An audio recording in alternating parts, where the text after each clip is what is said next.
Primero, agradecer a la organización la invitación y por permitirme presentar algunos de los resultados de un estudio que estamos llevando a cabo en nuestra sección en relación a las posibles asociaciones entre el uso de técnicas de reproducción asistida, impronta genómica, defectos de impronta genómica, hipercrecimiento y anomalías vasculares. Espero que os interese, ya que abre, digamos, quiero tratar otros posibles mecanismos genéticos implicados en el desarrollo de estas anomalías y del hipercrecimiento. Como muchos de vosotros, y aquí en la sala hay muchos especialistas, lo primero que voy a hacer es revisar algunos conceptos muy básicos sobre las técnicas de reproducción asistida, la impronta genómica. Voy a describir un poco la asociación descrita en la literatura entre TRA, técnicas de reproducción asistida a partir de ahora, y su asociación con anomalías vasculares, hipercrecimiento y otros trastornos como el cáncer, y luego os presentaré los resultados de nuestro estudio que estamos haciendo y al final hablaremos de algunas limitaciones y posibles implicaciones que tienen nuestros resultados y planes futuros, estudios futuros que queremos hacer. Entonces, a día de hoy en torno al 15-20% de las parejas tienen problemas de esterilidad, entonces cada vez más las técnicas de reproducción asistida son más utilizadas y ello ha condicionado que más de 5 millones a nivel mundial de niños hayan sido concebidos gracias a estas técnicas. En torno al 2-3% en países desarrollados son niños concebidos gracias a estas técnicas. Aunque hay diferentes tipos, yo me voy a centrar fundamentalmente en todo lo que hablo en la charla, en fecundación in vitro con o sin inyección intracitoplasmática de los espermatozoides. Aquí podemos ver muy básicos las fases de las técnicas de reproducción asistida que he comentado. Primero se hace una hiperestimulación del ovario para posteriormente conseguir los ovocitos recuperados, que normalmente entre 9 y 10 se pueden recuperar, cuando habitualmente en un ciclo natural solo madura uno. Posteriormente se fecundan y el embrión se realiza luego la transferencia en el útero en torno al día 2, 3 o 5 o 6, dependiendo de las circunstancias del ciclo. El uso de las técnicas de reproducción asistida y nuestro interés de estudiar esto es porque ampliamente se ha asociado el uso de estas técnicas con defectos de impronta genómica, tanto a nivel de determinados síndromes como defectos de impronta implicados en otros trastornos que ahora iremos viendo. Pero ¿y qué es la epigenética? Que muchos de vosotros quizás no lo conocéis mucho. Realmente la impronta genómica hace referencia a la expresión monoalélica, que quiere decir que a veces de los genes, que tenemos siempre dos copias, hay veces que solo se tiene que expresar una en función del origen parental, sea procedente de la madre o del padre.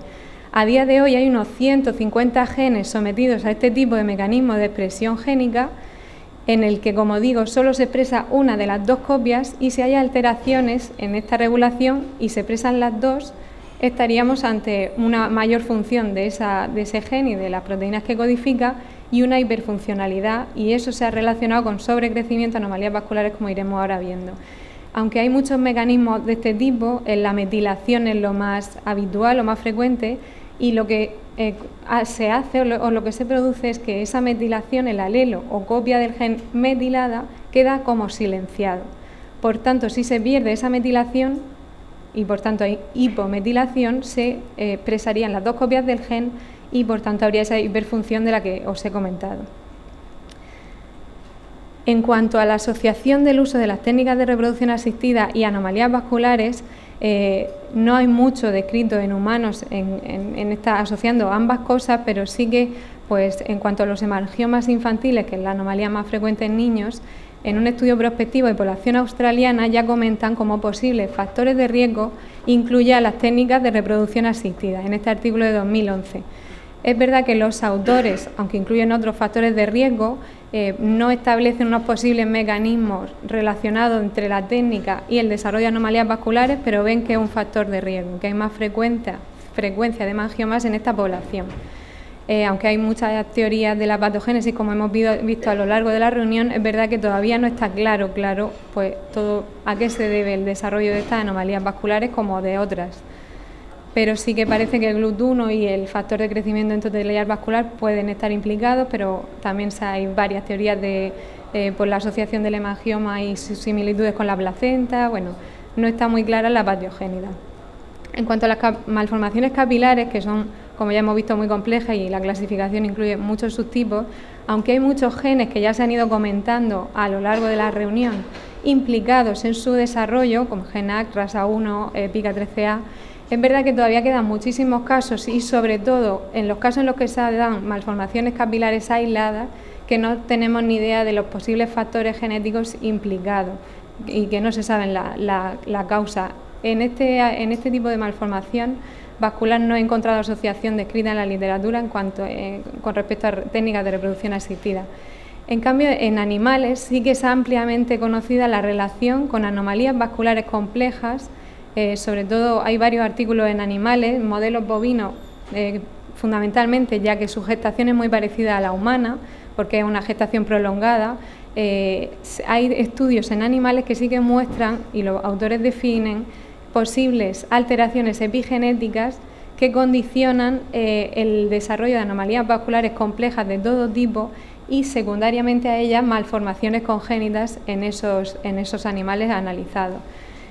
Ven que hay más hipercrecimiento, alteraciones placentarias y vasculares y cardiovasculares, hasta en el 60%.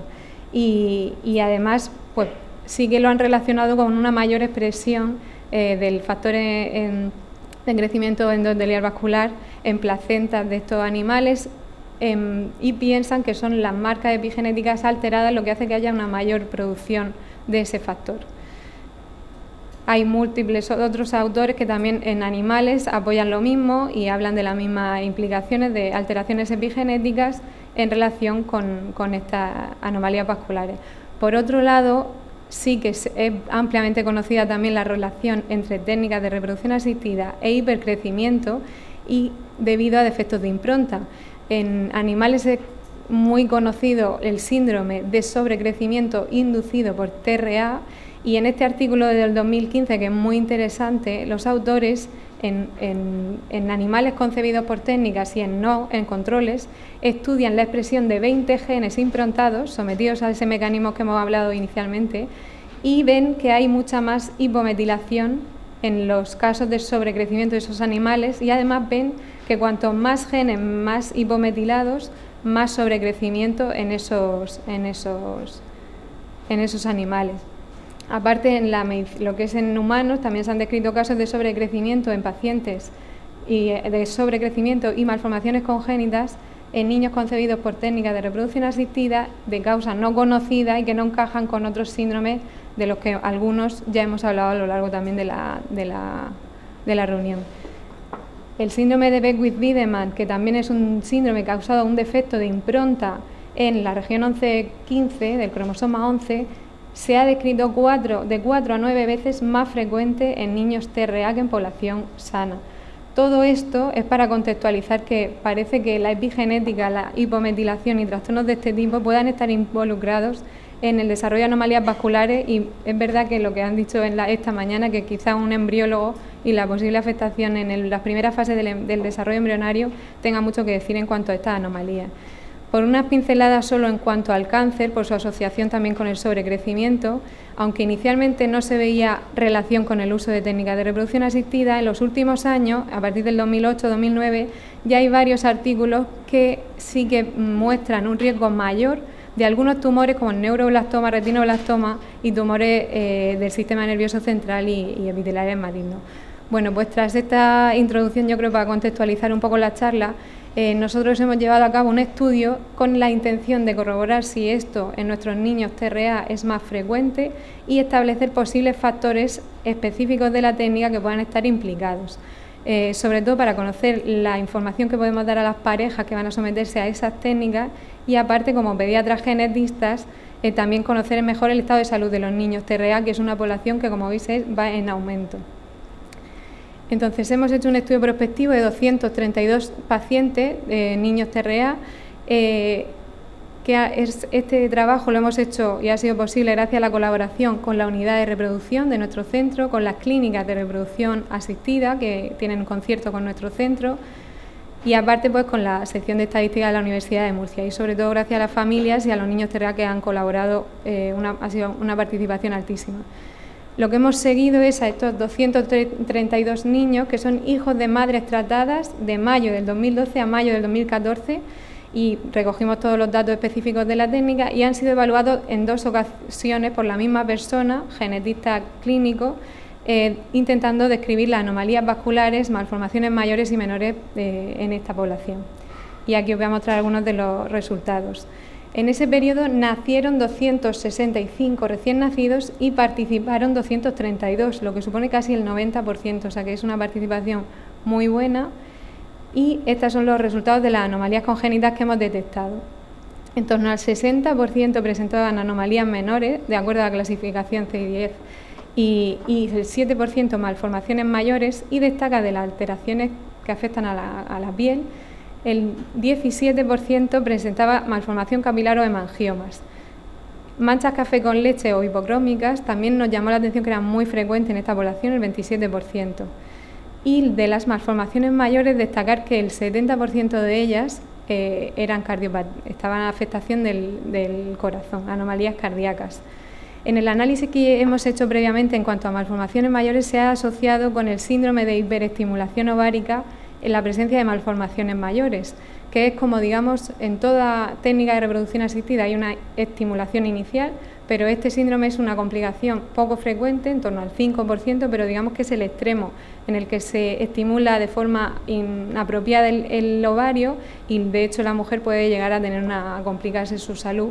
por este síndrome, y se ha asociado en esos casos a malformaciones mayores.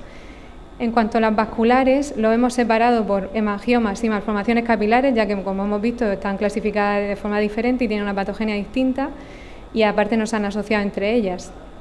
Hemangiomas vimos en un 3,5% de los niños, y sí que hubo casi asociación estadística con el sexo femenino, que es uno de los factores de riesgo que ya describían en el artículo que hemos comentado anteriormente, pero es verdad que no se detectaron asociación con otros factores de riesgo como edad materna avanzada, prematuridad, gemelaridad, etcétera. Sí que hubo asociación con manchas café con leche, que nos llamó la atención, y con malformaciones mayores. Los niños que tenían una malformación mayor, con más frecuencia tenían también un hemangioma. Eso sugiere un desarrollo embrionario alterado.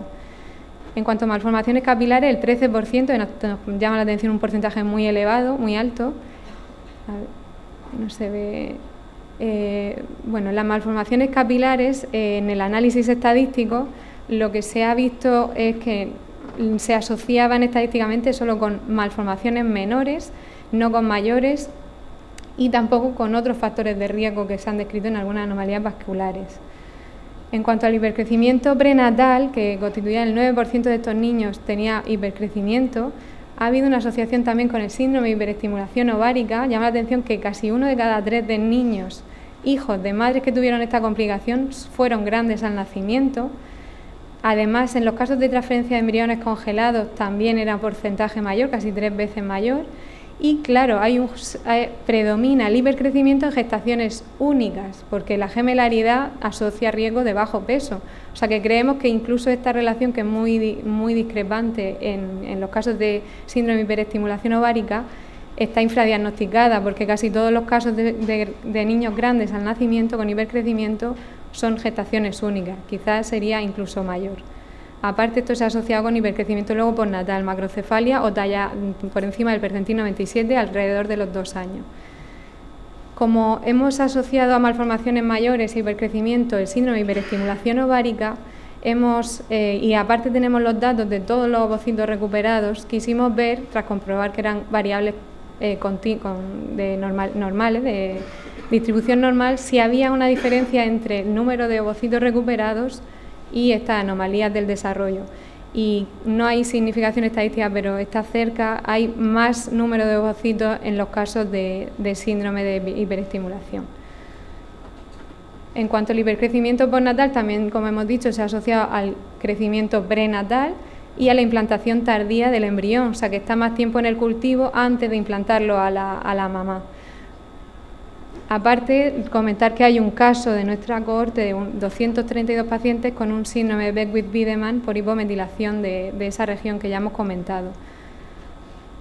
Por dar una pincelada en cuanto a lesiones, porque nos llamó la atención que era muy alto el porcentaje de manchas café con leche, el 27% lo tenía presentes, y se han publicado en numerosos artículos, se ha planteado la relación de estas anomalías con cáncer o con epilepsia o trastornos del neurodesarrollo. A día de hoy no hemos visto correlación, pero sí que creemos que el seguimiento a largo plazo de estos niños es muy importante en este sentido.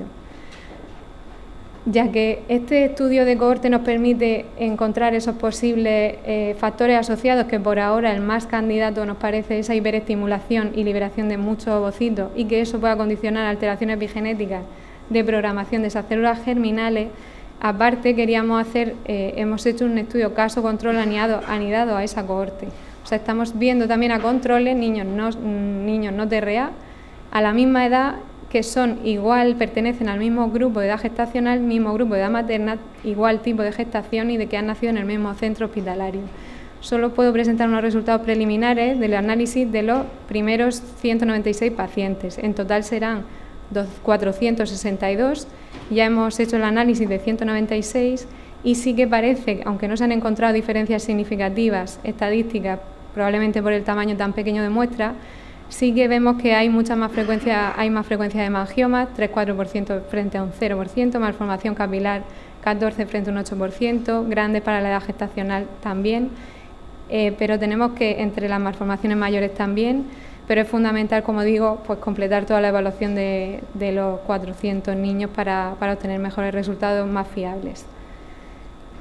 Como el factor que decimos que puede estar relacionado es este de la hiperestimulación, simplemente recordar, y para que tengáis un poco de conocimiento de lo que es, que en cada ciclo solo un folículo, aunque haya varios, en torno a 8 en cada ciclo natural, solo uno madura mediante unos mecanismos mediados por hormonas y otras sustancias y se libera un único óvulo. En las técnicas de reproducción asistida se obtienen entre una media de 10-12 ovocitos en cada ciclo, pero el rango varía en nuestra corte de 5 a 34.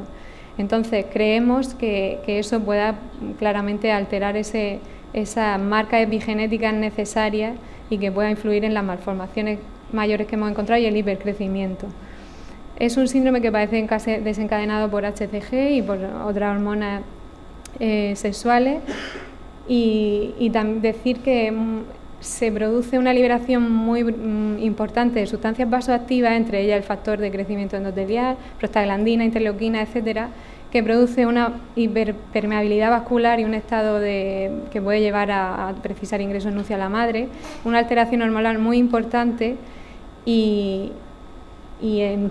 parece que el papel fundamental está en esta sustancia, que como ya se ha visto a lo largo también de la charla, pues tiene una actuación fundamental sobre las células endoteliales, un mediador muy potente de la permeabilidad vascular,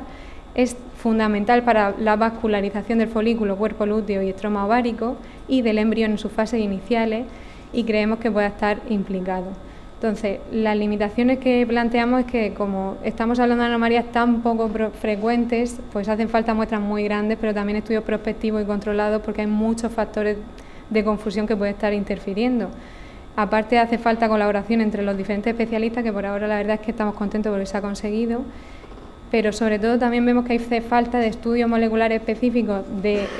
epigenética y de metilación, igual que hay en animales, pero en humanos. Y por eso la verdad es que la idea es completar la evaluación de los 464 niños y aparte estamos haciendo reserva de ADN de todos ellos, de mucosa oral para detectar también mosaicismo y de sangre. Estamos ahora reservándolo el biobanco, pero la idea es posteriormente hacer estudios de esos genes improntados. Aparte, creemos muy importante el seguimiento a largo plazo por esas posibles anomalías con las alteraciones de la pigmentación que hemos detectado sobre trastornos neurológicos, cáncer, etcétera, y el hecho de que haya peores o problemas de salud en niños en las parejas que han tenido niños con un síndrome, en los que ha habido síndrome de hiperestimulación, pues nos plantea con las clínicas si tienen que cambiar algunas pautas de estimulación, si tienen que ser menos agresivos, si tenemos que dar un asesoramiento a las parejas en las que se ha producido ese hecho de que tienen más riesgo y por tanto pueden decidir implantar o no esos embriones. Y bueno, como conclusión y mensaje para llevar a casa, pues ver que esto puede ser una nueva vía de investigación, bueno, que ya está, pero bueno, que otros mecanismos genéticos implicados en el sobrecrecimiento y anomalías vasculares, que nos queda mucho aprender de ello.